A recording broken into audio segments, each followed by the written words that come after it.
In the winter of 1823, 15 young men studying to become ministers at a remote Pennsylvania seminary died within 6 weeks of each other. Each death followed the same horrifying pattern: violent convulsions, speaking in tongues, and a peculiar blackening of the fingernails that physicians had never seen before. The official cause of death was listed as consumption, but the local doctor who examined the bodies refused to sign the death certificates. He claimed the symptoms matched no known disease, and more disturbing still, he discovered something in their blood that made him burn his medical notes and flee the county that very night. The church authorities sealed the seminary immediately, forbidding anyone from entering the grounds, and the 15 bodies were buried in unmarked graves behind the chapel. For 2 centuries, the Presbyterian Church has refused to discuss what happened at Whitmore Seminary, but recently discovered letters from a surviving student reveal a truth so disturbing that it explains why some secrets are meant to stay buried forever. Before we continue with the story of Whitmore Seminary and uncover what really killed those 15 young men, I need to tell you something important. This channel isn't for everyone, only for the bravest souls who dare to seek the truth behind America's darkest mysteries. Few channels dare to tell the stories we tell here, stories that have been buried by institutions and forgotten by time. If you've made it this far, you're not like most people. You're someone who needs to know what others are afraid to discover. So, hit that subscribe button and join the select few who know these secrets, and tell me in the comments, what state are you listening from? Are you brave enough to hear mysteries from your own backyard? Now, let's return to that cursed winter in Pennsylvania, where something far more sinister than disease was claiming young lives.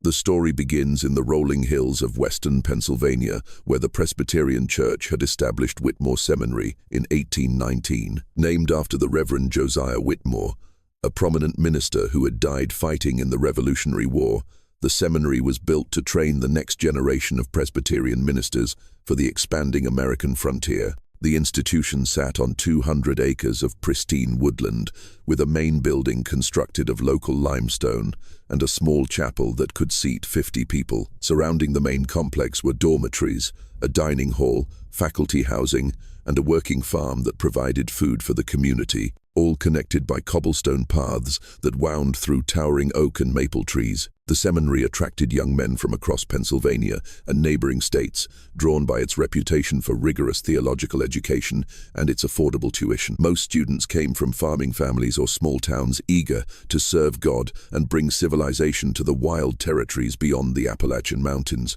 The curriculum was demanding. Students studied Greek and Latin, biblical exegesis, systematic theology, homiletics, church history, and practical ministry skills. They attended chapel twice daily, maintained strict schedules, and were expected to live lives of exemplary moral conduct. The selection process for students was rigorous, requiring letters of recommendation from local ministers, evidence of academic preparation, and a detailed testimony of their calling to ministry.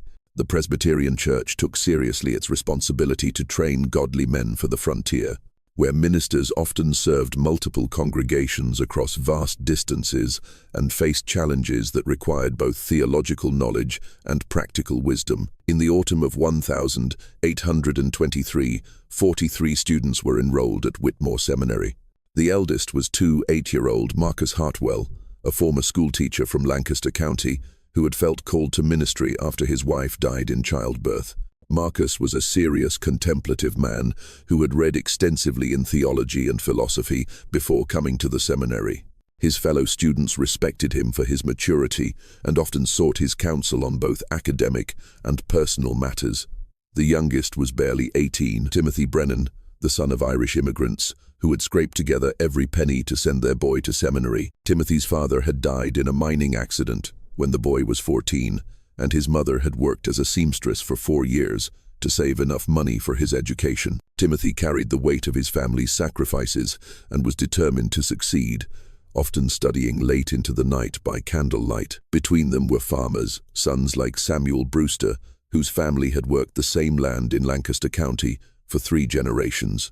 Samuel was known for his robust health and cheerful disposition, always ready with a joke or encouraging word for his classmates.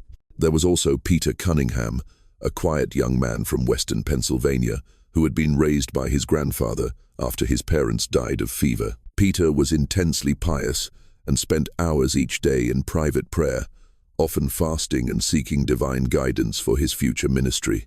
James Morrison came from a well-to-do Philadelphia family that had initially opposed his decision to enter the ministry. His father, a successful merchant, had wanted James to join the family business, but the young man had felt an irresistible call to serve God. James was articulate and well-educated, with a particular gift for languages that made him one of the seminary's best students in Greek and Hebrew. Thomas Millikan, whose family had settled in Pittsburgh in the early 1800s, was known for his intellectual curiosity and his tendency to ask probing questions that sometimes made his professors uncomfortable. Thomas had read widely beyond the required curriculum and was fascinated by the theological controversies that were beginning to emerge in American Presbyterianism. He was particularly interested in the relationship between reason and revelation and how the church should respond to new philosophical ideas coming from Europe. David Crane, who would later become the sole survivor of the group's terrible ordeal, was a practical young man from a farming family in central Pennsylvania. He had been drawn to ministry not by dramatic religious experience, but by a steady conviction that God was calling him to serve. David was well liked by his classmates for his reliability and common sense, though he sometimes struggled with the more abstract theological concepts that came easily to students like Thomas and James. The head of the seminary was Dr. Cornelius Ashford, a stern but fair man in his 52nd, who had studied at Princeton Seminary under the renowned theologian Archbold Alexander. Dr. Ashford had been personally recruited by the Presbyterian Church to establish Whitmore Seminary, and he had brought with him a reputation for scholarly excellence and pastoral wisdom. He demanded excellence from his students, but was known to be genuinely concerned for their spiritual and intellectual development.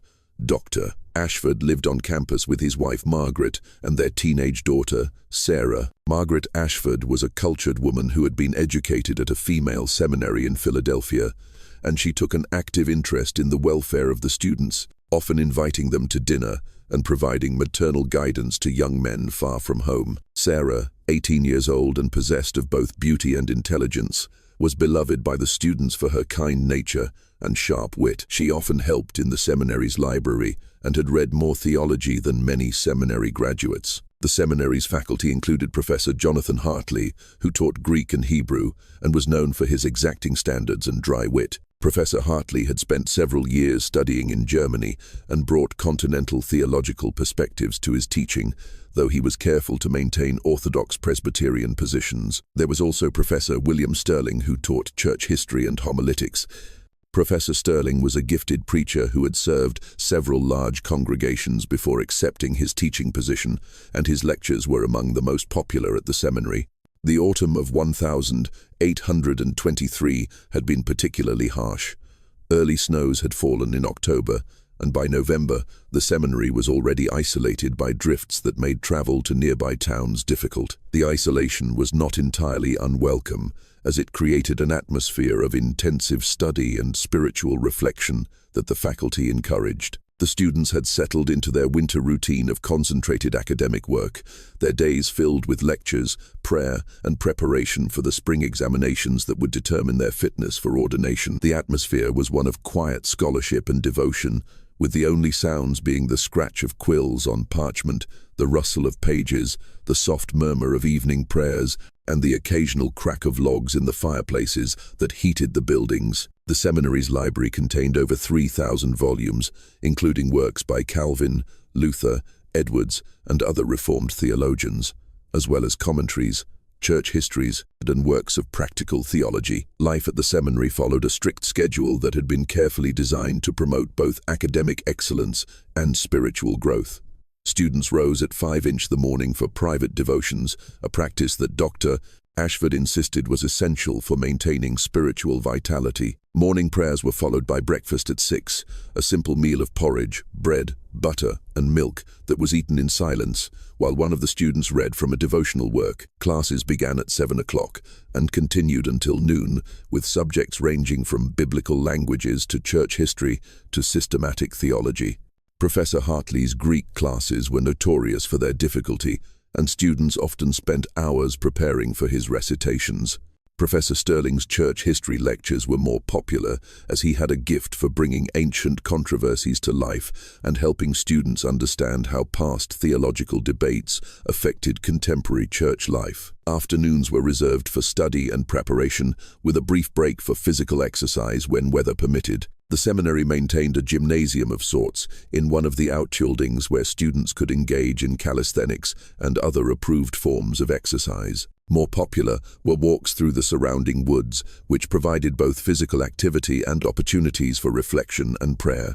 Evening chapel was held at 6 o'clock and was attended by all students and faculty. Dr. Ashford typically preached, though visiting ministers and senior students were sometimes given the opportunity to deliver sermons. The services followed traditional Presbyterian liturgy with psalm singing, prayer, scripture reading, and preaching. The chapel itself was a beautiful space, with tall windows that let in the afternoon light and a simple but elegant pulpit carved from local walnut. After evening chapel, students gathered for communal study time in the library or their dormitory common rooms. This was a time for discussion of the day's lectures, collaborative work on assignments, and informal theological debate. The conversations were often intense as young men grappled with complex theological questions and prepared themselves for ministries that would require them to provide spiritual guidance to others. Students were expected to be in their rooms by 9 o'clock, though many continued studying privately until much later.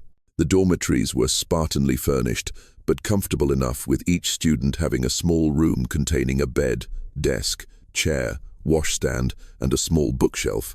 The buildings were heated by large fireplaces in the common areas, though individual rooms could become quite cold during the harsh Pennsylvania winters. Students were expected to maintain their own quarters and assist with general upkeep of the seminary grounds. The surrounding community of Millbrook was small but supportive of the seminary's mission. The town consisted of about 300 souls, mostly farmers and craftsmen, who provided goods and services to the seminary.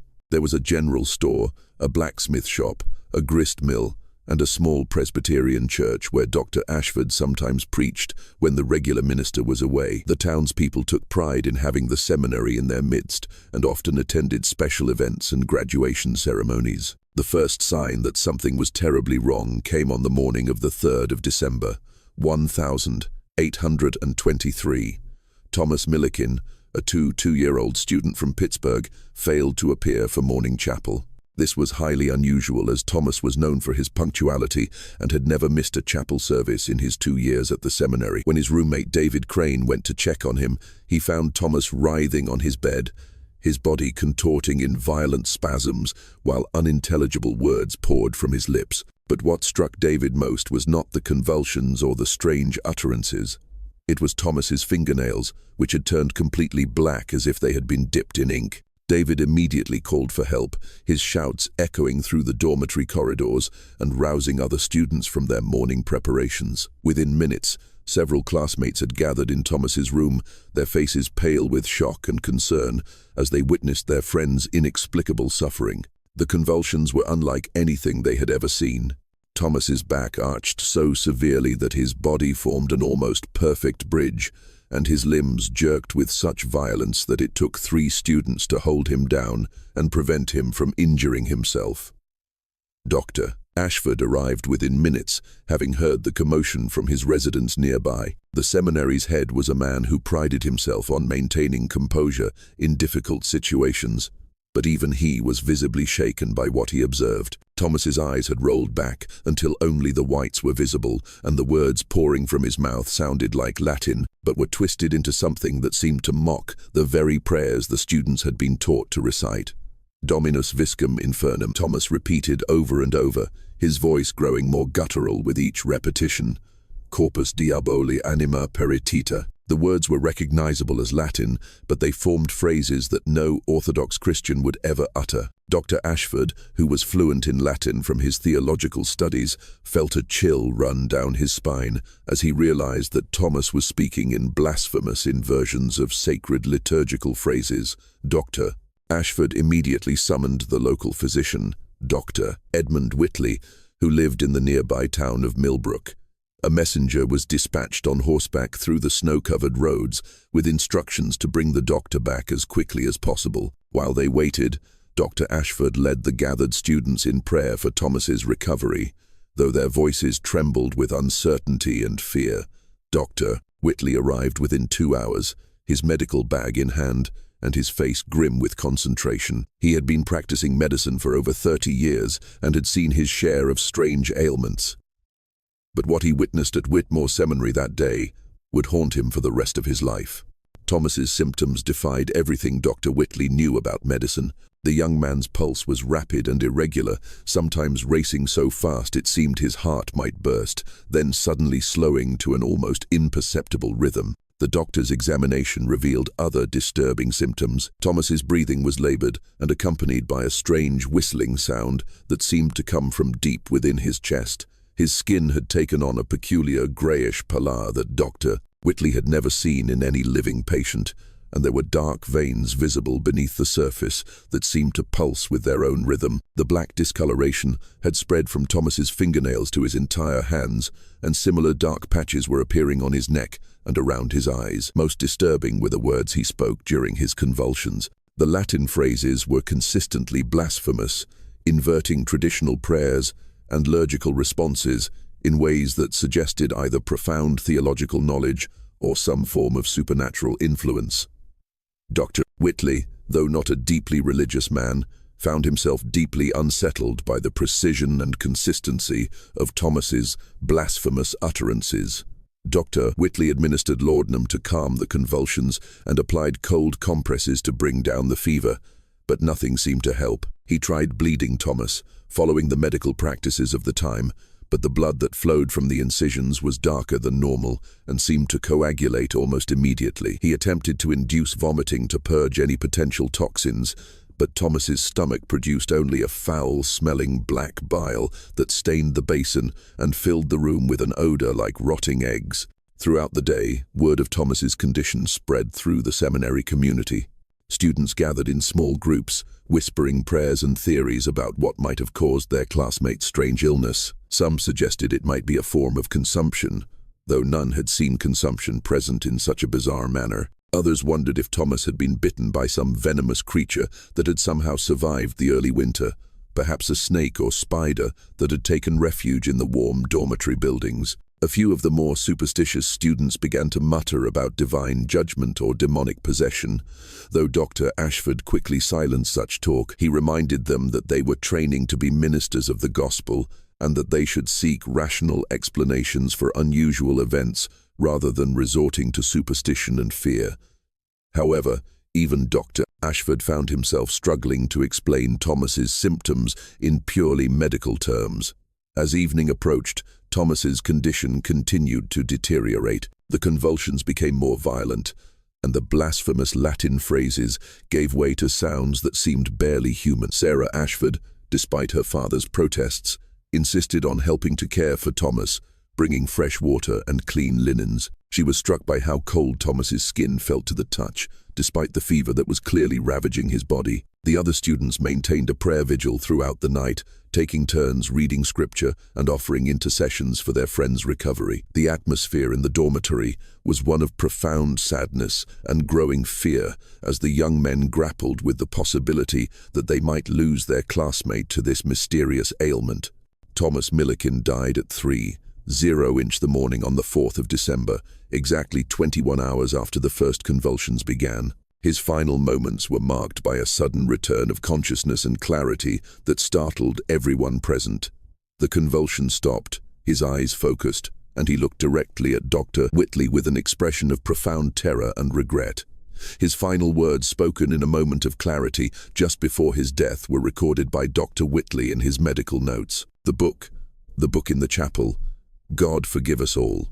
The words were spoken with such intensity and conviction that everyone present felt their significance, though none understood what Thomas meant by them. Dr. Whitley noted that Thomas's voice had returned to its normal tone for these final words, in stark contrast to the guttural sounds that had emerged during his illness. After speaking these words, Thomas's eyes closed, his breathing stopped, and his body relaxed into the stillness of death. The black discoloration began to fade from his skin almost immediately, leaving behind only the pale complexion of a young man who had died far from home and family. Dr. Whitley examined the body thoroughly, noting that many of the strange symptoms had disappeared with death, as if whatever had afflicted Thomas had departed with his final breath. The funeral was held 2 days later, with Thomas's body laid to rest in the small cemetery behind the chapel. Dr. Ashford delivered a moving eulogy about the young man's devotion to his studies and his desire to serve God on the frontier. He spoke of Thomas's intellectual gifts and his passion for theological learning, traits that had made him a favorite among both faculty and students. The service was attended by all the students and faculty, as well as several townspeople who had come to know Thomas during his time at the seminary.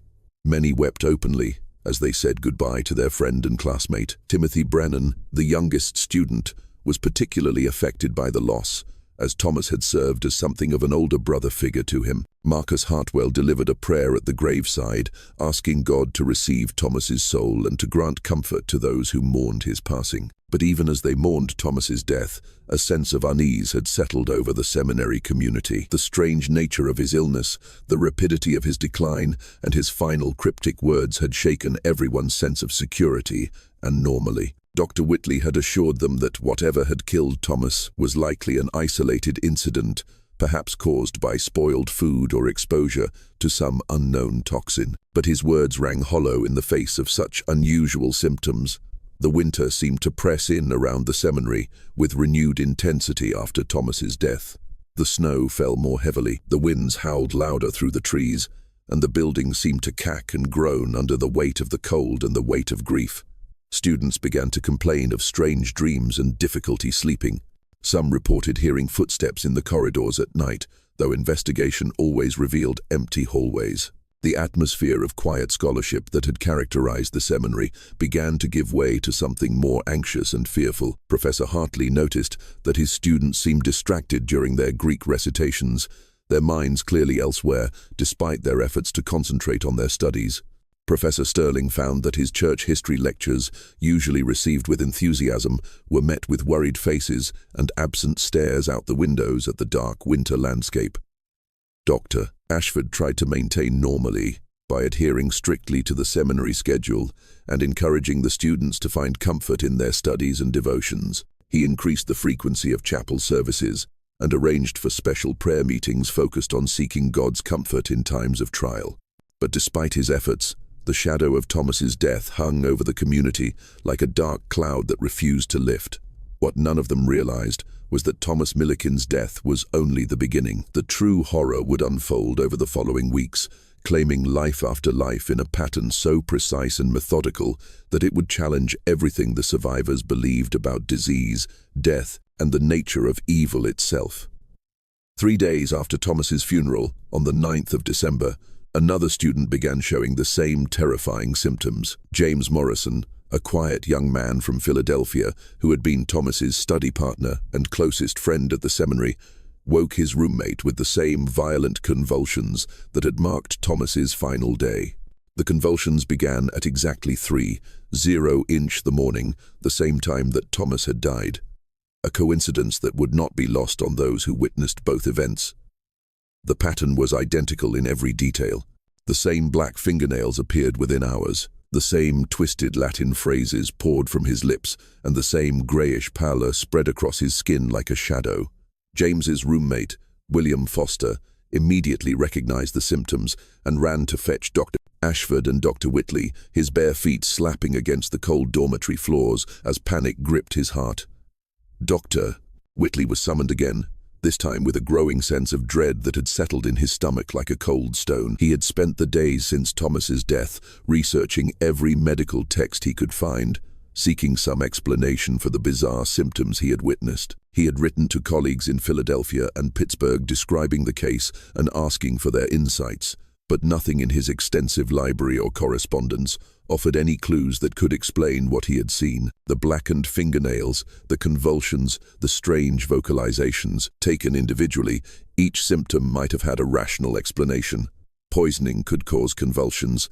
Certain diseases could affect the circulation and cause discoloration, and delirium could lead to incoherent speech. but together they formed a pattern that seemed to exist outside the bounds of known medicine, a combination of symptoms that appeared in no medical textbook Dr. Whitley had ever studied. As Dr. Whitley examined James Morrison, he was struck by the precise similarity to Thomas's condition.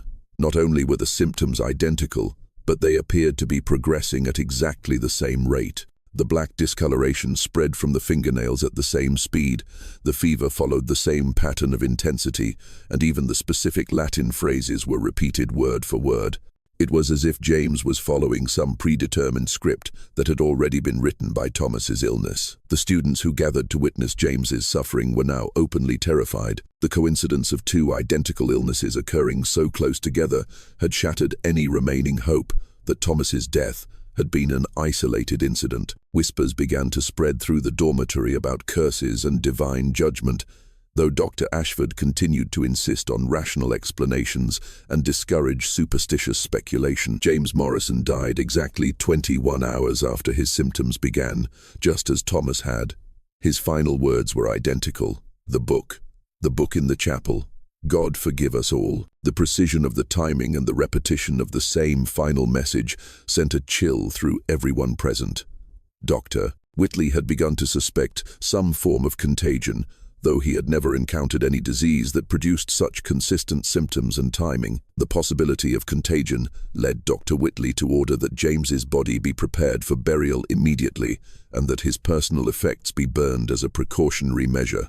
He also instituted quarantine procedures, requiring that anyone who had been in close contact with either Thomas or James be isolated and monitored for signs of illness. The dormitory where both men had lived was sealed and fumigated with sulfur smoke, a standard practice for dealing with potentially infectious diseases. The students were now openly terrified, their fear palpable in every conversation and visible in every face. 2 deaths in a week, both following the same horrifying pattern, had shattered their sense of safety and normalcy. The seminary, which had been a place of learning and spiritual growth, now felt like a trap from which death might emerge at any moment to claim another victim.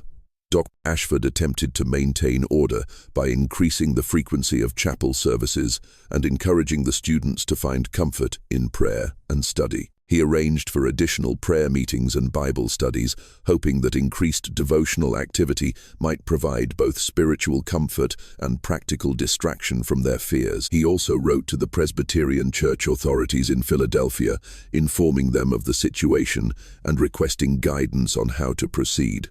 The response from Philadelphia was swift and decisive. The Reverend Dr. Jonathan Blackwood, a senior administrator in the Presbyterian Church, was dispatched immediately to investigate the situation and provide assistance. Dr. Blackwood was known for his calm demeanor and practical approach to crisis management, having dealt with various emergencies in Presbyterian institutions throughout Pennsylvania and New Jersey. But before Dr. Blackwood could arrive, the pattern repeated itself again. On the 12th of December, 3 days after James Morrison's death, it happened a third time. This time, the victim was Samuel Brewster, a 5-year-old from rural Lancaster County, who had been known for his robust health and cheerful disposition. Samuel had been one of the most popular students at the seminary, always ready with a joke or encouraging word for his classmates, and his illness sent shock waves through the entire community. The pattern was identical in every terrifying detail. Violent convulsions beginning at 3:00 the morning, blackened fingernails, twisted Latin phrases, grayish pallor, and death exactly 21 hours later. Samuel's final words were the same as his predecessors. The book in the chapel, God forgive us all. The repetition was now so precise that Dr. Whitley began to document every aspect of the illness, hoping to find some clue that might explain the impossible consistency. Dr. Whitley had now witnessed 3 deaths that followed the same impossible pattern. As a man of science and rational thought, he struggled to accept what he was seeing.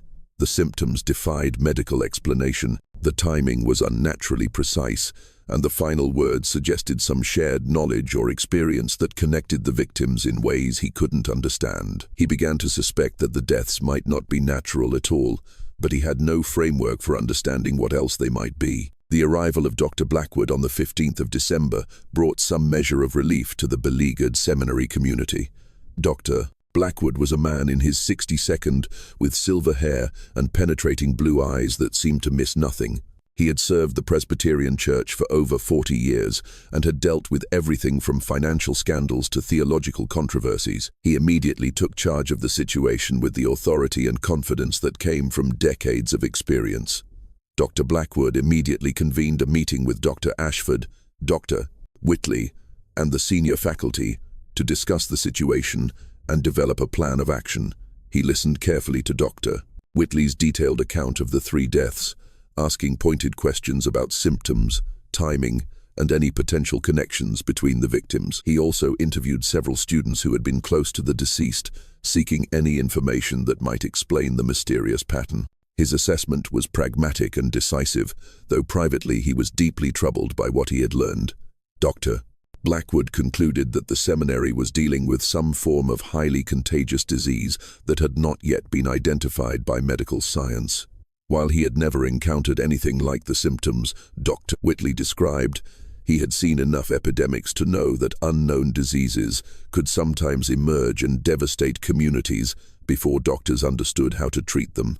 Based on this assessment, Dr. Blackwood ordered that the institution be quarantined immediately, with no one allowed to enter or leave the grounds until the epidemic had run its course. He sent word to the Presbyterian Church authorities in Philadelphia, explaining the situation and requesting that prayers be offered for the seminary community. He also dispatched letters to the families of all students explaining the quarantine and assuring them that every precaution was being taken to protect their sons. The quarantine order transformed Whitmore Seminary from a place of learning into a prison of fear. The students, now numbering 37 after the 3 deaths, found themselves trapped with whatever was killing their classmates.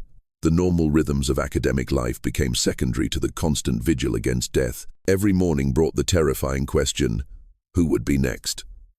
Dr. Blackwood had taken up residence in the faculty building and assumed overall authority for managing the crisis. He was a man of firm faith and practical experience, but even he seemed shaken by the precise pattern of the deaths and the mysterious final words that each victim had spoken.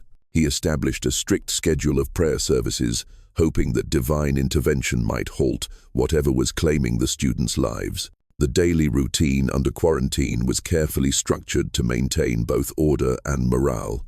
Morning chapel was extended to include special prayers for protection and healing. Classes continued, though professors struggled to maintain academic focus when everyone's thoughts were consumed by fear and grief. Dr. Blackwood instituted a buddy system, with students paired to watch over each other and report any sign of illness immediately. The 4th death came on the 18th of December, claiming Peter Cunningham, a quiet student from Western Pennsylvania, who had kept largely to himself since arriving at the seminary. Peter had been known for his intense piety and long hours of private prayer, often fasting and seeking divine guidance for his future ministry. His illness began at exactly 3:00 the morning, following the same terrifying pattern that had become grimly familiar to the seminary community. The convulsions, the blackened fingernails, the twisted Latin phrases, and the greyish pallor all appeared on schedule, as if Peter's body was following some invisible script written by the deaths that had come before.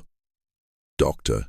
Whitley documented every detail, noting that even the specific Latin phrases were identical to those spoken by the previous victims. The precision was beyond anything that could be explained by natural disease or coincidence. Peter Cunningham died exactly 21 hours after his symptoms began, and his final words were identical to the others. The book in the chapel, God forgive us all. Dr. Whitley had begun to focus intensely on these final words, convinced that they held the key to understanding the mysterious deaths. The reference to a book in the chapel was specific and consistent, suggesting that all 4 victims had shared some knowledge or experience related to this mysterious book. The mention of a book in the chapel had begun to intrigue not only Dr. Whitley, but also Dr. Blackwood, who had extensive experience with theological controversies and church discipline. Both men understood that dying words often carried special significance, and the consistency of the message across 4 different victims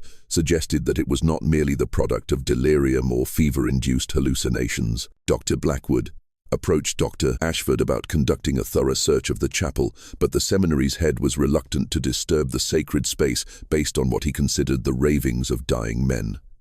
Dr. Ashford argued that the chapel was the heart of the seminary's spiritual life and that searching it would undermine the students' faith and confidence in the institution. He preferred to focus on medical solutions rather than pursuing what he saw as superstitious speculation.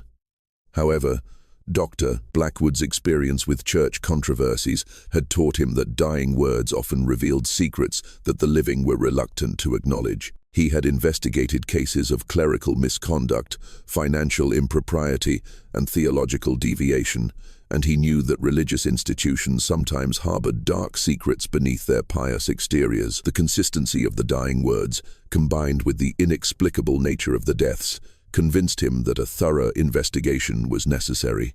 By the 20th of December, the seminary was in the grip of full panic. The students had begun to refuse meals, convinced that the food might be contaminated with whatever was causing the deaths. They huddled together in small groups, reading scripture and praying constantly, their voices rising and falling in desperate pleas for divine protection. Some had begun to show signs of nervous exhaustion, jumping at every sound and crying out in their sleep.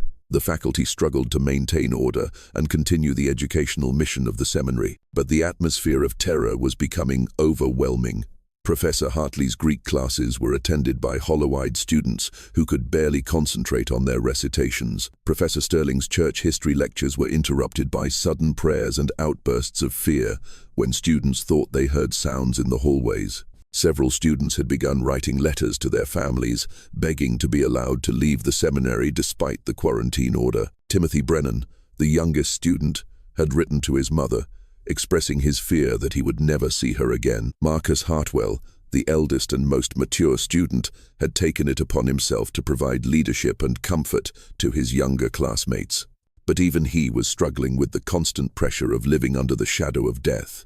It was on the night of the 20th of December that the first break in the pattern occurred, though its significance would not become clear until much later. David Crane, who had been Thomas Milliken's roommate and had witnessed the first death, approached Dr. Whitley with information that would change everything they thought they knew about the mysterious deaths. David was visibly shaken and seemed to be struggling with some internal conflict as he sought out the doctor in his temporary quarters in the faculty building. His hands trembled as he knocked on Dr. Whitley's door, and his voice was barely above a whisper when he asked if they could speak privately.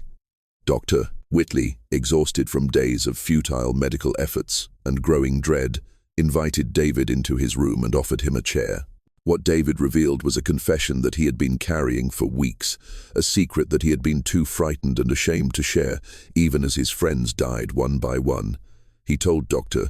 Whitley that he and several other students had been part of a secret study group that met in the chapel after evening prayers. They had been reading a book that Thomas had discovered in a hidden compartment behind the altar, a book that none of them had seen before, and that seemed to contain knowledge beyond anything they had learned in their regular studies. The revelation hit Dr. Whitley like a physical blow. Here finally was a connection between the victims beyond the timing and symptoms of their deaths. If they had all been part of this secret study group, their deaths might not be random at all. They might be connected to whatever they had been reading in that mysterious book that each victim had referenced in their final words. David's hands shook as he described the book and the group's activities. According to his account, the book was bound in what appeared to be human skin, though none of them had wanted to examine it too closely. The pages were made of some form of parchment that seemed much older than anything else in the seminar's library, and the text was written in a mixture of Latin and symbols that none of them could fully identify. The discovery had been made by Thomas Milliken during routine maintenance work in the chapel in early October. The seminary's buildings were old and required constant upkeep, and students were often assigned to help with minor repairs and cleaning. Thomas had been working alone in the chapel one evening when he noticed that one of the stones behind the altar seemed loose. When he investigated, he found a hidden compartment that contained the mysterious book, along with several other items that appeared to be very old. Thomas had been immediately fascinated by the discovery and had shared it with his closest friends, James Morrison, Samuel Brewster,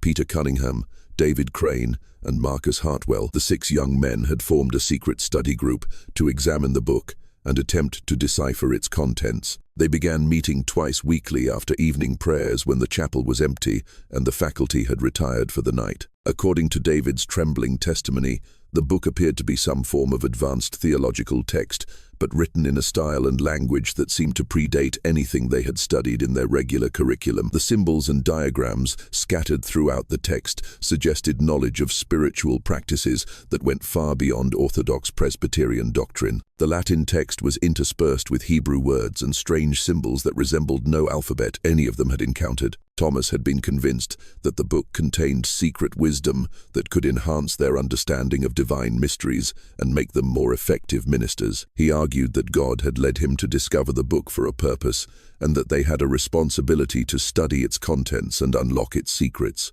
The other members of the group had been initially skeptical, but Thomas's enthusiasm and apparent scholarly insights had gradually won them over. As David continued his confession, Dr. Whitley began to understand the full scope of what had been happening at the seminary. The secret study group had been meeting for nearly 3 months before the first death, studying the mysterious book and apparently experiencing effects that they had interpreted as spiritual enlightenment. David described how the group members had begun to feel superior to their fellow students, believing they had been chosen to receive special knowledge that would make them extraordinary ministers. The group's activities had not gone entirely unnoticed. Several students had reported seeing lights in the chapel at unusual hours, and some had heard strange sounds coming from the building during the night. Dr. Ashford had investigated these reports, but found nothing amiss during his inspections. The group had been careful to cover their tracks, meeting only when they were certain the faculty was asleep, and always returning the book to its hiding place before dawn. David revealed that the book contained not only text but also detailed instructions for various spiritual exercises and practices. Some of these involved meditation techniques that were unlike anything taught in Orthodox Presbyterian theology. Others included dietary restrictions, specific prayers to be recited at particular times, and even instructions for creating what the book described as spiritual preparation chambers using candles, incense, and geometric patterns drawn on the floor. The group had begun implementing these practices initially with what seemed like positive results. They reported experiencing vivid dreams in which they seemed to communicate with angelic beings who revealed profound truths about the nature of God and creation. They felt more spiritually alive than ever before, and their academic performance actually improved as they applied insights from their secret studies to their regular coursework. But as David continued his account, it became clear that the supposed benefits had come with a price. The members of the group had begun to experience physical symptoms that they initially dismissed as signs of spiritual transformation. They suffered from headaches, insomnia, and strange sensations in their hands and feet. Their appetites changed, and they found themselves craving foods that they had never eaten before, particularly meat that was barely cooked. Thomas, as the group's leader and the one who had discovered the book, experienced the most severe symptoms. He began to complain of a constant burning sensation in his stomach and reported that he could sometimes hear voices speaking to him in languages he didn't recognize. But instead of being alarmed by these symptoms, he had convinced himself and the others that they were signs of spiritual advancement, evidence that their souls were being prepared for higher forms of divine communication. The group had also begun to notice changes in their relationships with other students and faculty. They found themselves becoming impatient with what they saw as the simplistic theology taught in their regular classes. They looked down on their classmates who seemed content with ordinary spiritual experiences and conventional understanding of Scripture. They began to see themselves as an elite group, chosen by God for special revelation and destined for extraordinary ministries. Marcus Hartwell, the eldest member of the group, had begun to have doubts about their activities. In November, he told David that he had started experiencing nightmares in which the angelic beings they thought they were communicating with revealed themselves to be something far more sinister. In these dreams, the beautiful faces transformed into hideous masks, and the divine wisdom they offered turned into blasphemous mockeries of sacred truth. Marcus had wanted to end the group's meetings and return the book to its hiding place, but Thomas had convinced him that his doubts were a test of his faith and commitment to the advanced knowledge they were receiving. Thomas argued that spiritual progress always involved periods of testing, and that Marcus was being challenged to demonstrate his worthiness to receive higher revelations. The pressure within the group to continue their studies had been intense. Thomas had become increasingly obsessed with the book and spent hours copying passages and creating his own interpretations of the symbols and diagrams. He had begun to speak of their group as the chosen ones and claimed that they were being prepared for a special mission that would transform the Presbyterian Church and American Christianity. As David's confession continued, Dr. Whitley began to piece together a timeline that connected the group's activities to the pattern of deaths. The first symptoms had appeared in late November, beginning with Thomas, but gradually affecting all members of the group. The physical symptoms had been accompanied by psychological changes that included increased aggression, paranoia, and a growing sense of superiority over others. The book had also contained warnings about the consequences of improper study or abandoning the practices once they had been begun. According to David, there were passages that suggested terrible punishments for those who proved unworthy of the knowledge they had received. The text implied that those who began the spiritual journey outlined in the book but failed to complete it would face divine judgment in the form of physical and spiritual destruction. When Dr. Whitley pressed David about the current location of the book, the young man's face went pale and his voice dropped to barely a whisper. He revealed that the book had disappeared from its hiding place 3 days before Thomas's death.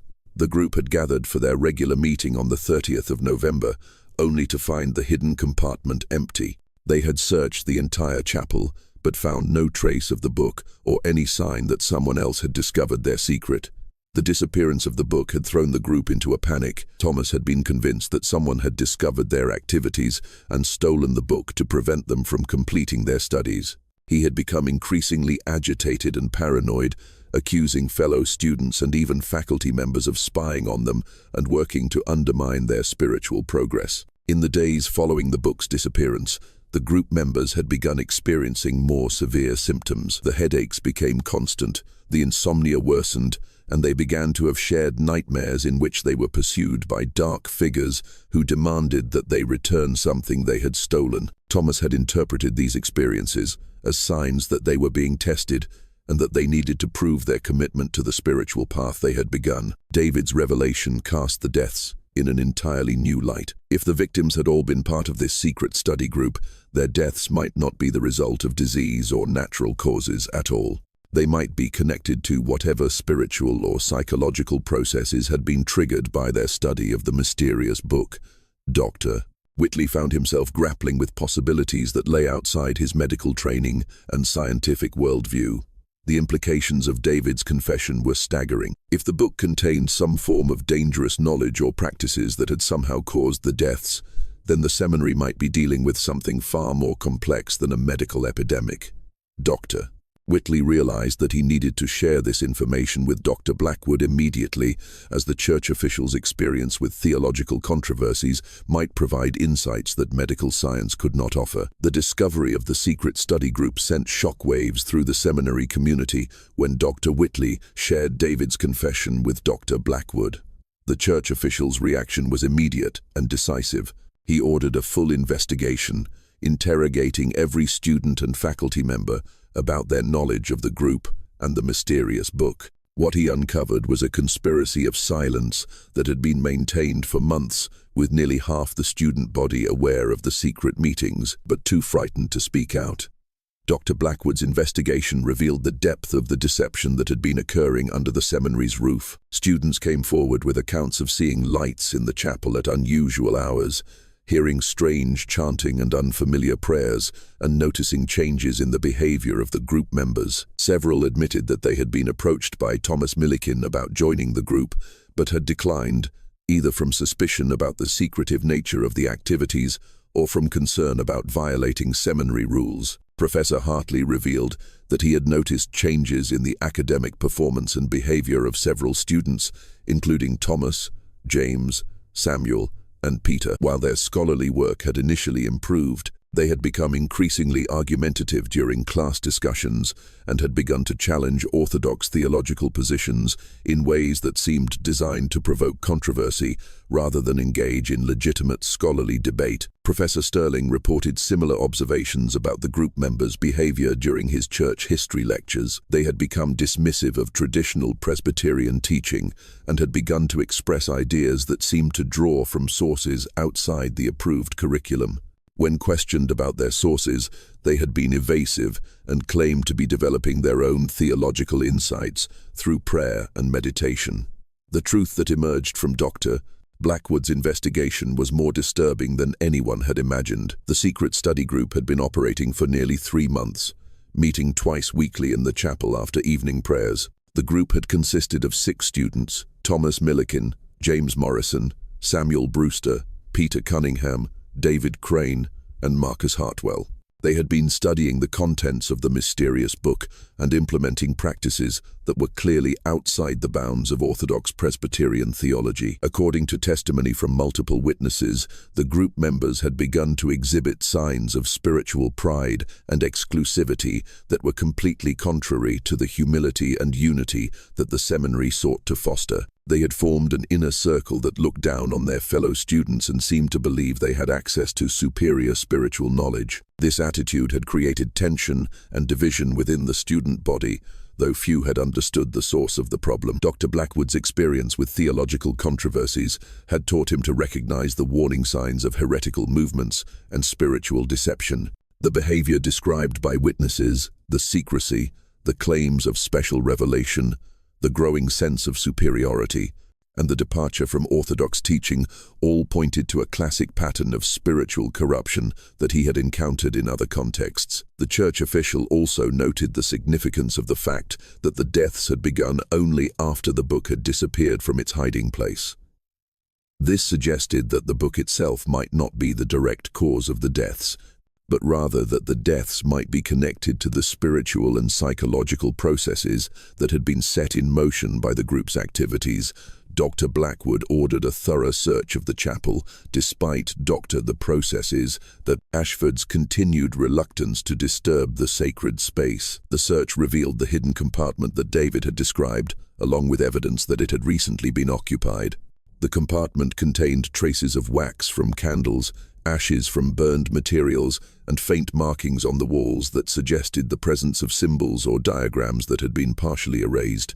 The search also revealed other disturbing evidence of the group's activities. Behind the altar, investigators found geometric patterns carved into the floor that had been covered with rugs during regular services. These patterns were unlike anything found in Orthodox Christian art or architecture and seemed to serve some ritual purpose that remained unclear. Most significantly, the search uncovered a collection of papers hidden in a different location within the chapel. These papers contained handwritten notes and copies of passages from the mysterious book apparently made by Thomas Milliken during the group's studies. The notes revealed the extent of the group's departure from Orthodox Christianity and provided insight into the nature of the knowledge they had been pursuing. The notes described spiritual practices that involved direct communication with supernatural entities, techniques for achieving altered states of consciousness, and methods for gaining power over other people through spiritual manipulation.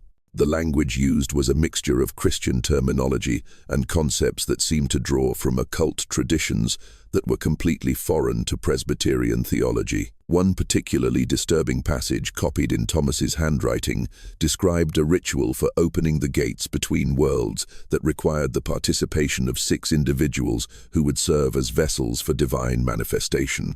The ritual promised to grant the participants enhanced spiritual powers and direct access to divine knowledge, but it also warned of severe consequences for those who proved unworthy or who attempted to abandon the process once it had begun. Dr. Whitley realized that the group had unknowingly been performing some version of this ritual through their regular meetings and study sessions. Their focus on the book's contents, combined with their implementation of the spiritual practices it described, had apparently initiated a process that was now claiming their lives one by one. The 5th death occurred on the 21st of December, claiming Marcus Hartwell himself. The timing was particularly significant, as Marcus had been the one member of the group who had expressed doubts about their activities and had wanted to end their meetings. His death followed the same pattern as the previous four, but his final words were different and more revealing. Instead of referencing the book in the chapel, Marcus spoke repeatedly of being chosen and marked for the harvest. His words suggested that he understood something about the nature of what was happening to the group members, though he died before he could provide any clear explanation. Dr. Whitley noted this deviation from the pattern, wondering if it might provide a clue to understanding the mysterious deaths. David Crane was now the only surviving member of the original study group, a fact that was not lost on anyone at the seminary. The students and faculty watched him with a mixture of sympathy and suspicion, wondering if he would be the next victim or if he might hold the key to stopping the deaths. David himself was consumed with guilt and terror, convinced that he would soon follow his friends into death. The psychological pressure on David was enormous. He was isolated from his classmates by his knowledge of the secret group and his role in their activities. Yet, he was also the only person who could provide information that might prevent further deaths. Dr. Blackwood and Dr. Whitley spent hours questioning him about every detail of the group's activities, hoping to find some clue that might break the deadly pattern. David revealed that the book had contained detailed prophecies about what would happen to those who studied its contents. According to these prophecies, the 6 members of the group were destined to serve as bridges between worlds, allowing supernatural entities to manifest in the physical realm. The process would require the sacrifice of their physical lives, but their souls would be elevated to a higher plane of existence where they would serve as intermediaries between the divine and mortal realms. The prophecies also suggested that the process, once begun, could not be stopped or reversed. The 6 members of the group had been marked by their study of the book and their participation in the ritual practices it described. They were bound together by spiritual forces that would claim their lives at predetermined intervals, using their life energy to fuel the manifestation of supernatural entities in the physical world. Dr. Whitley had begun to suspect that the deaths might be connected to some form of mass hysteria or shared delusion that had been triggered by the group's activities. The power of suggestion combined with guilt and fear about their secret activities might have created psychological conditions that manifested as physical symptoms. However, the precision of the timing and the consistency of the symptoms made this explanation seem inadequate. Dr. Blackwood, drawing on his experience with theological controversies and spiritual deception, believed that the group had become involved with genuinely dangerous spiritual forces. He was convinced that their study of the book and their implementation of its practices had opened them to demonic influence that was now claiming their lives as the price for their spiritual arrogance and departure from orthodox faith. Just when we thought we'd seen it all, the horror in Whitmore Seminary intensifies. If this story is giving you chills, share this video with a friend who loves dark mysteries. Hit that like button to support our content. And don't forget to subscribe to never miss stories like this.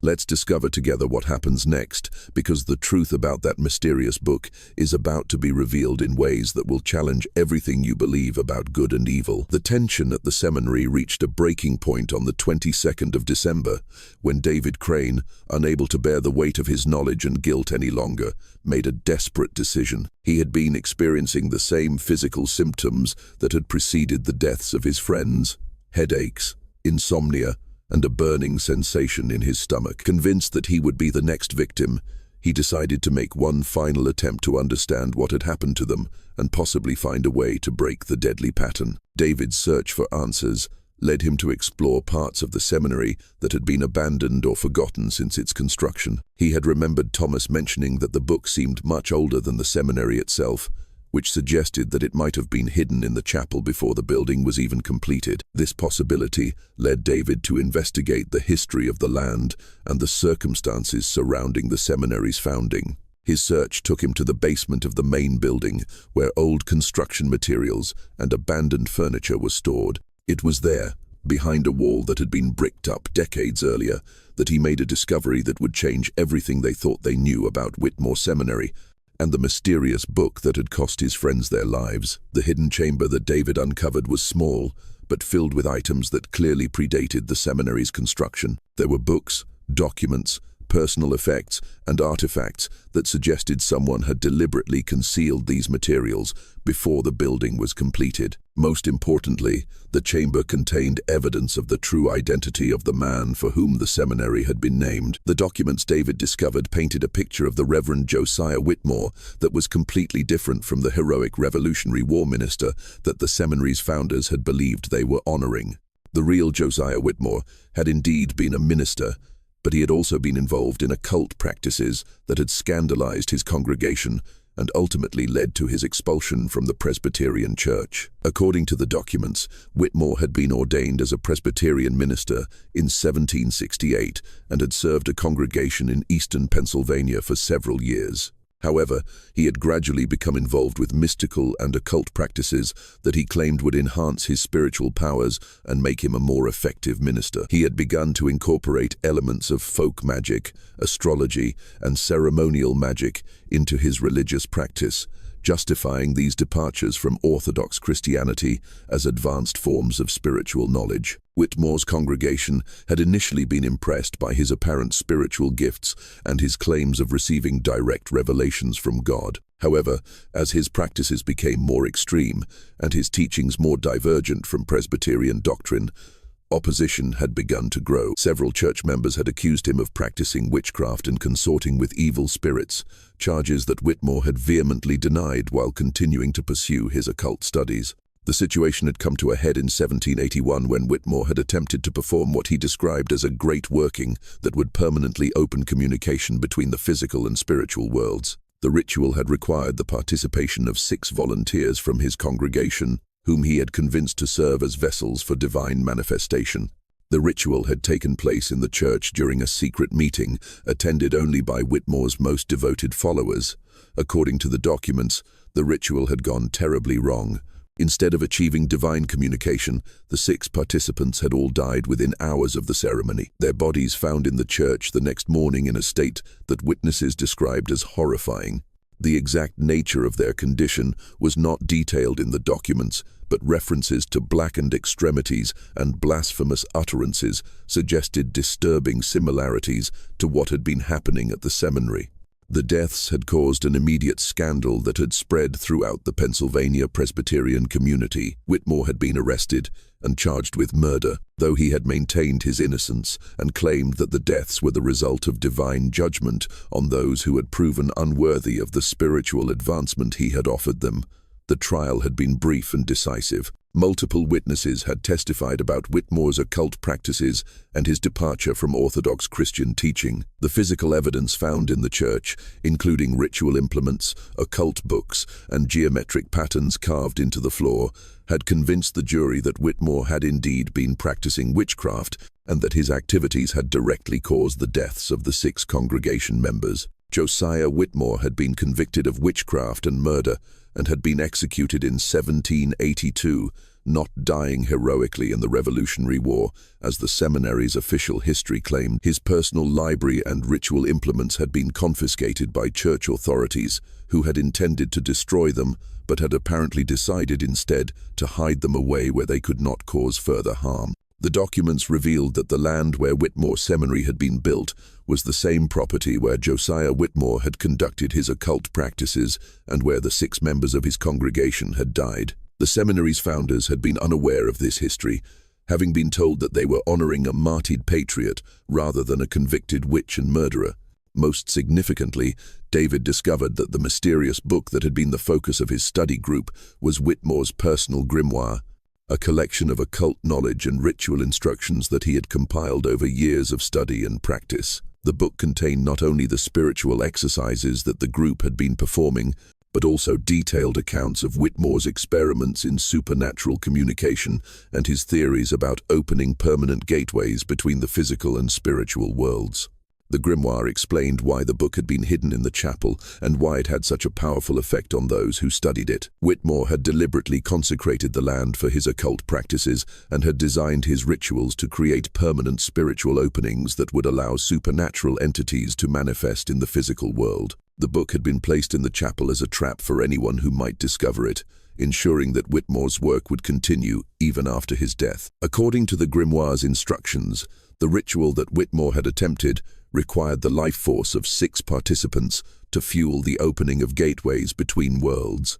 The deaths were not a failure of the ritual, but rather its intended outcome, providing the spiritual energy necessary for supernatural entities to establish a permanent presence in the physical realm.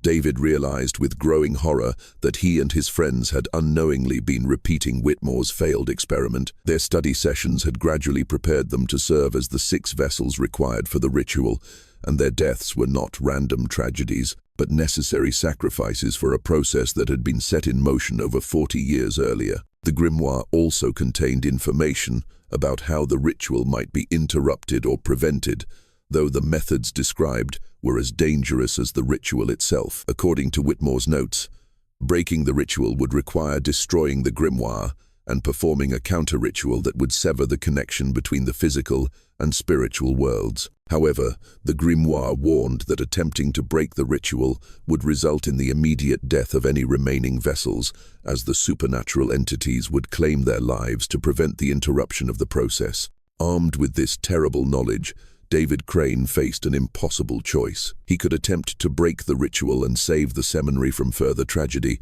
but doing so would almost certainly cost him his own life. Alternatively, he could allow the process to continue and hope that his death would complete the ritual and end the threat to others, though the grimoire suggested that the successful completion of Whitmore's work would have consequences that extended far beyond the seminary. David spent the night of the 22nd of December wrestling with this decision, reading through Whitmore's notes and trying to understand the full implications of what he and his friends had unleashed. The physical symptoms that had preceded his friends' deaths were now affecting him more severely, and he could feel his time running out. The burning sensation in his stomach had intensified, and he had begun to experience the same auditory hallucinations that Thomas had described. By dawn, on the 23rd of December, David had made his decision. He sought out Dr. Whitley and Dr. Blackwood and revealed everything he had discovered about the seminary's dark origins and the true nature of the book that had killed his friends. The 2 men listened in stunned silence as David explained Josiah Whitmore's history and the ritual that had been claiming the lives of the study group members. Dr. Whitley, as a man of science and medicine, struggled to accept the supernatural elements of David's account. However, the precision of the deaths, the consistency of the symptoms, and the historical evidence that David had uncovered made it impossible to dismiss his conclusions entirely. The doctor found himself forced to consider possibilities that lay completely outside his medical training and scientific worldview. Dr. Blackwood, drawing on his extensive experience with theological controversies and church history, was more prepared to accept the possibility that supernatural forces might be involved. He had encountered other cases of occult practices within Christian communities and knew that such activities often led to tragic consequences, though he had never seen anything as systematic and deadly as what was happening at the seminary. The 3 men gathered in Dr. Blackwood's quarters to examine the evidence that David had uncovered and to decide on a course of action. The grimoire's instructions for breaking the ritual were clear but terrifying. They would need to destroy the book while performing a counter-ritual that would sever the spiritual connections that Whitmore had established. The process would be dangerous for everyone involved, but particularly for David as the remaining vessel. Dr. Blackwood insisted on involving Dr. Ashford in their planning despite the seminary head's continued reluctance to accept supernatural explanations for the deaths. When confronted with the historical evidence and the grimoire itself, Dr. Ashford was forced to acknowledge that the seminary community was facing something far more complex than a medical epidemic. The decision was made to attempt the counter-ritual on the night of the 23rd of December, using the instructions provided in Whitmore's grimoire, but adapting them to reflect Orthodox Christian theology rather than occult practices. Dr. Blackwood would lead the ritual, drawing on his knowledge of Presbyterian liturgy and his experience with spiritual warfare. Dr. Whitley and Dr. Ashford would assist, while David would serve as the focal point for breaking the spiritual connections that bound him to the other group members. The 4 men gathered in the chapel as midnight approached, bringing with them the grimoire and the materials needed for the counter-ritual.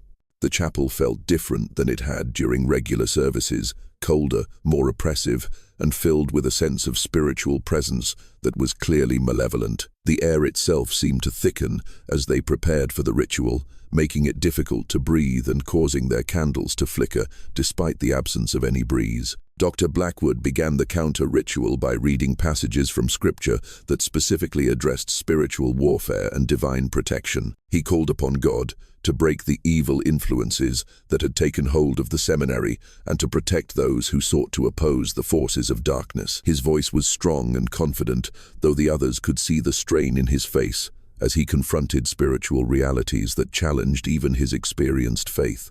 As the ritual progressed, David began to experience the familiar symptoms that had preceded his friends' deaths. His hands began to shake, and his fingernails started to darken with the same black discoloration that had marked the other victims. However, instead of the violent convulsions that had characterized the previous deaths, he remained conscious and able to participate in the counter-ritual. The climactic moment came when they began to burn the grimoire page by page while reciting prayers for divine protection and spiritual cleansing.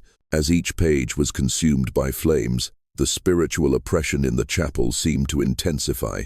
The temperature dropped dramatically. Shadows moved across the walls despite the steady flame of their candles, and they could hear sounds that seemed to come from beneath the floor. Grinding, scraping noises that suggested something trying to break through from below. David spoke words that seemed to come from some source beyond himself, describing visions of his dead friends who were trapped between worlds and unable to find peace. He said that he could see the supernatural entities that had been feeding on their life force, beings of darkness and malevolence that had been given access to the physical world through Whitmore's ritual and the study group's unwitting participation. The entities were furious about the attempt to break the ritual and were threatening to claim everyone in the seminary as punishment for the interference. David could feel them trying to take complete control of his body and mind, using him as a conduit to manifest fully in the physical world. The counter-ritual was preventing them from achieving complete dominance, but the struggle was tearing him apart, both physically and spiritually. As the last page of the grimoire was consumed by flames, David let out a scream that seemed to shake the very foundations of the chapel. For a moment, the others thought they had lost him to the same fate that had claimed his friends. The black discoloration had spread up his arms, his body convulsed with violent spasms, and his voice became guttural and inhuman as the entities made their final attempt to claim him. But then, suddenly, everything changed. The oppressive atmosphere lifted, the temperature returned to normal, and the supernatural sounds ceased. David collapsed to the floor, unconscious but breathing, his skin returning to its normal color as the black discoloration faded away. The counter-ritual had worked, but at a cost that would mark David for the rest of his life. David Crane survived the night, but he was forever changed by his experience with forces that lay beyond human understanding. The young man who had entered Whitmore Seminary with dreams of serving God on the frontier emerged from the chapel as someone who had looked into the abyss and barely escaped with his soul intact. He would spend the rest of his life as a minister, but he never spoke publicly about what had happened at the seminary, and he never married or had children, as if he feared passing on some spiritual contamination to future generations. The deaths at Whitmore Seminary ended with the destruction of the grimoire and the completion of the counter-ritual. But the institution never recovered from the tragedy that had claimed 15 young lives.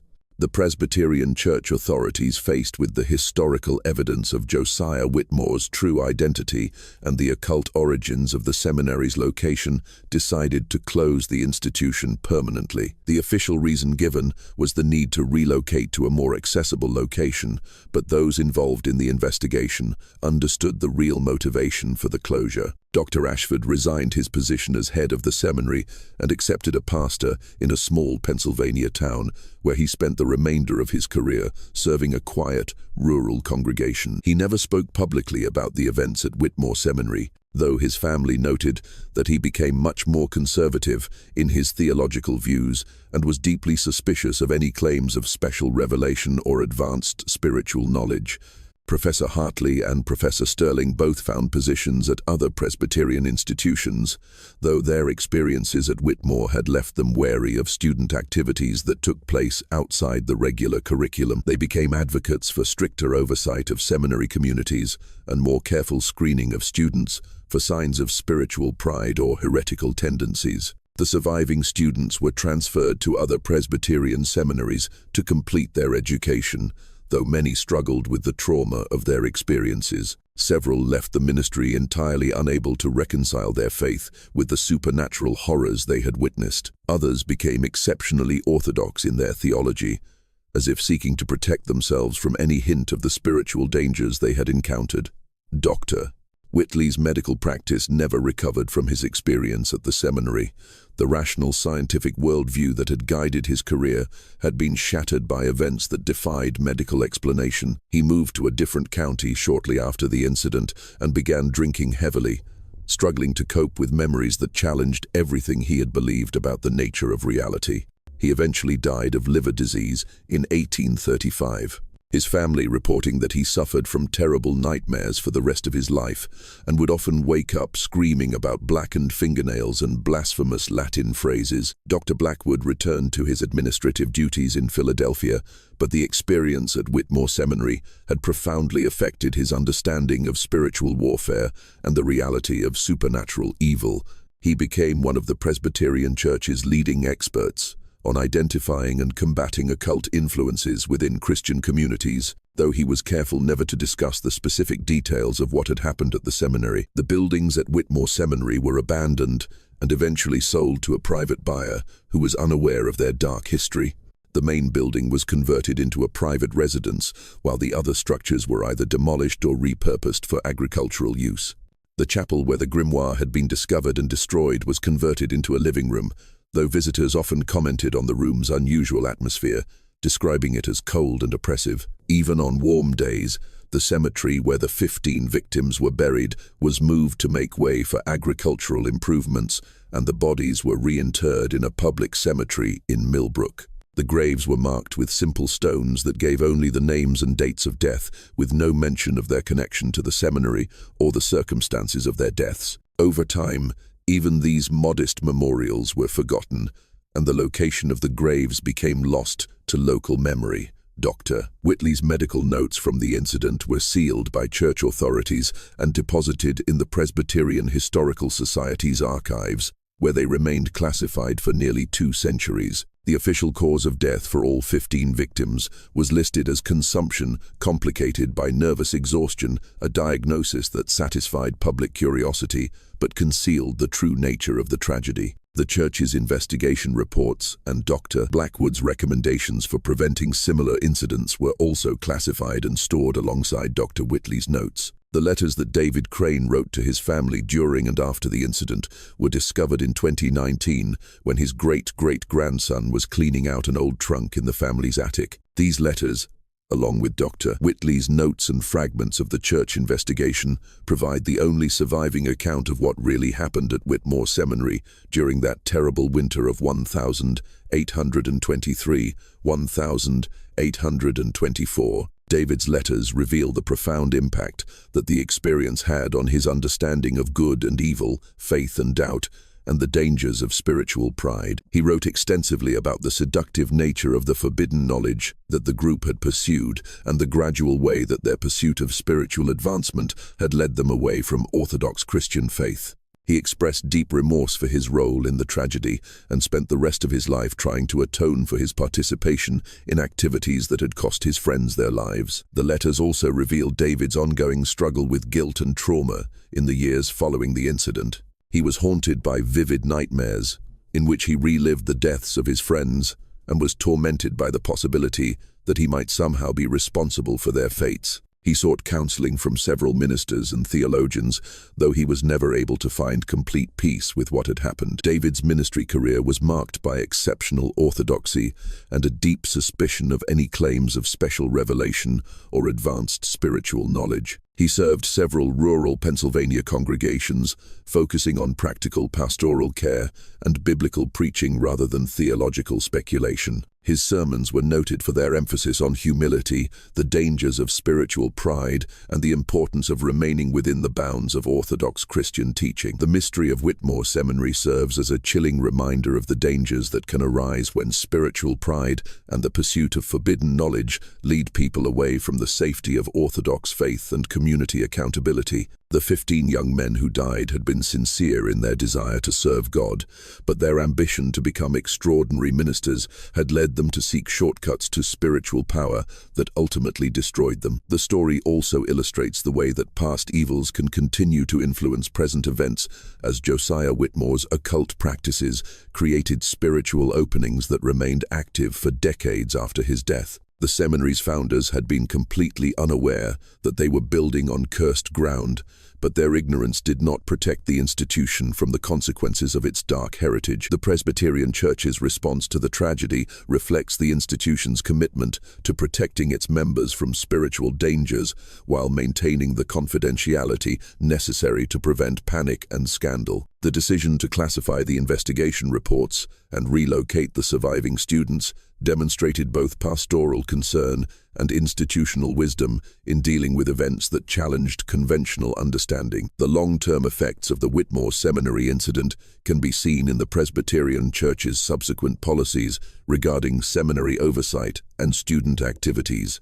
The Church implemented stricter controls over extracurricular activities, required more frequent faculty supervision of student gatherings, and established formal protocols for investigating unusual incidents at church institutions. These changes, while never explicitly connected to the Whitmore tragedy, reflected lessons learned from an experience that had nearly destroyed one of the church's most promising educational ventures. The incident also influenced Presbyterian theological education in more subtle ways. Seminary curricula began to include more explicit warnings about the dangers of spiritual pride and the pursuit of esoteric knowledge outside the bounds of Orthodox Christianity. Professors were trained to recognize signs of heretical thinking and to intervene before students could be led astray by claims of special revelation or advanced spiritual techniques. Modern scholars who have studied the available documents from the Whitmore Seminary incident have proposed various explanations for what occurred during that terrible winter.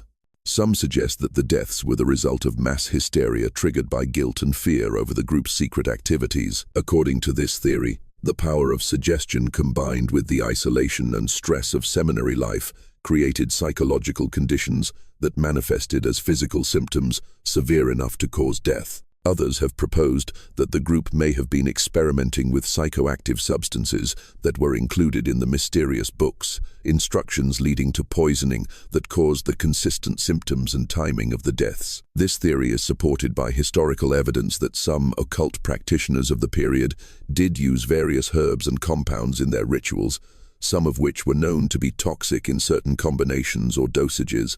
A third group of scholars has suggested that the deaths may have been the result of deliberate poisoning by someone who discovered the group's activities and decided to eliminate them to protect the seminary's reputation. This theory would explain the precision of the timing and symptoms, as well as the disappearance of the book from its hiding place. However, no evidence has ever been found to support this explanation, and it fails to account for many of the incident's more unusual aspects. Religious scholars and theologians have generally been more willing to accept the possibility that supernatural forces were involved in the Whitmore Seminary deaths. They point to the consistent pattern of blasphemous utterances, the precise timing of the deaths, and the historical evidence of Josiah Whitmore's occult practices as support for the theory that the students had indeed encountered malevolent spiritual entities through their study of the grimoire. These scholars argue that the incident serves as a powerful reminder of the reality of spiritual warfare and the importance of maintaining orthodox Christian faith and practice. They see the tragedy as a cautionary tale about the dangers of seeking spiritual knowledge outside the bounds of established church teaching and the protective authority of Christian community. The current owners of the property where Whitmore Seminary once stood remain unaware of its dark history. The main building has been extensively renovated and expanded over the years with modern additions that have eliminated most traces of its original architecture. The family that purchased the property in the 1852nd converted it into a working farm, and their descendants continue to raise crops and livestock on the land where 15 young men died, pursuing forbidden knowledge. Local historians in the Millbrook area have occasionally noted the existence of the former seminary, but most residents are unaware of the tragedy that led to its closure. The official Presbyterian Church history of the period mentions Whitmore Seminary only briefly, noting that it operated from 1819 to 1824 before being relocated due to transportation difficulties. This sanitized version of events has effectively erased the memory of what really happened during that terrible winter 2 centuries ago. The chapel where the secret study group conducted their meetings and where the counter-ritual was performed has been completely transformed. What was once a sacred space dedicated to Christian worship is now a comfortable family room with modern furnishings and no trace of its religious origins. Visitors to the house sometimes comment on an unusual atmosphere in this particular room, a sense of coldness and oppression that persists even on warm days. But the current owners attribute this to the building's age and the room's northern exposure. The cemetery, where the 15 victims were originally buried, has been completely obliterated by 2 centuries of agricultural activity. The bodies were moved in the 1842nd when the land was converted to farming, but even the public cemetery where they were reinterred has undergone changes that have obscured their final resting places. The simple stones that once marked their graves have been replaced or removed, and their names are no longer associated with any particular location. Perhaps most significantly, the spiritual contamination that Josiah Whitmore sought to create on the property appears to have been successfully cleansed by the counter-ritual performed by Dr. Blackwood and his companions. Unlike other locations associated with occult practices, the former seminary grounds show no signs of ongoing supernatural activity. The land has been productive and peaceful for nearly 2 centuries, suggesting that David Crane's sacrifice and the destruction of the grimoire effectively severed the spiritual connections that had made the tragedy possible. The story of Whitmore Seminary ultimately serves as both a historical mystery and a spiritual cautionary tale. It reminds us that the pursuit of knowledge, even knowledge presented in religious terms, can become dangerous when it leads away from humility, community, accountability, and orthodox faith. The 15 young men who died were not evil people, but they were proud people who believed they could handle spiritual forces that were beyond their understanding and control. Their deaths also demonstrate the way that past sins can continue to affect future generations. As Josiah Whitmore's occult practices created conditions that would claim innocent lives decades after his own execution, the seminary's founders had no way of knowing that they were building on cursed ground. But their ignorance did not protect the institution from the consequences of its dark heritage. The response of the church authorities to the crisis shows both the strengths and limitations of institutional religion when confronted with supernatural evil.